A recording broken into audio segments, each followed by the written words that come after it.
We find unfortunately today, many Muslims, they say, or they have in their hearts doubt, or they have bad thoughts about their Creator subhanahu wa ta'ala. They're full of doubt regarding the fact that everything that has happened, everything that will happen, and that nothing will happen except that it has been preordained and predestined by Allah subhanahu wa ta'ala.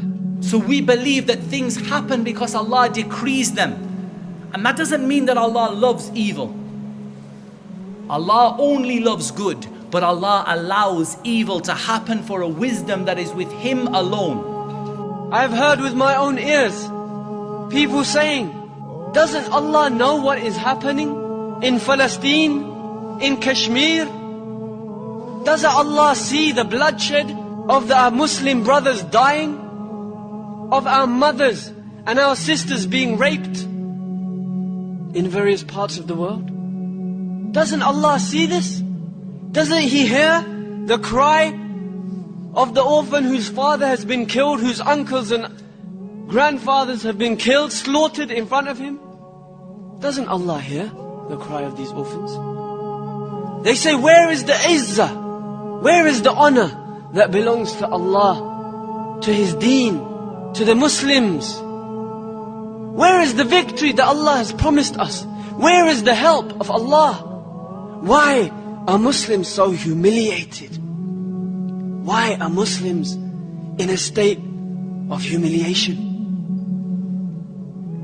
Isn't the victory and the honor, the help for the believers, hasn't this been promised by Allah? Hasn't He promised us establishment in the earth? So they ask the scholars, the da'is, and the students of knowledge, where is this victory? Where is this honor? The kuffar, they say, are those who seem to have honor, who seem to have the upper hand, who seem to be victorious. The answer, my brothers and sisters, is that certainly these events happen. And certainly along with these events we must realize that nothing happens in this universe except by the qadr of Allah, by the knowledge of Allah, by the will of Allah, and by the wisdom of Allah subhanahu wa ta'ala. We are not more merciful to the oppressed than Allah. We do not have more mercy than Allah. Allah does not turn a blind eye to the situation of the Muslims today. Allah is not deaf. He's hearing the cries of the Muslims around the world. And we cannot claim that we see better, or we hear better, or even that we are more merciful because we feel more pity than Allah subhanahu wa ta'ala, Ar-Rahman Ar-Rahim. To have Iman, faith in qadr, predestination, the good and the bad thereof, is something which is a pillar from amongst the pillars of Iman.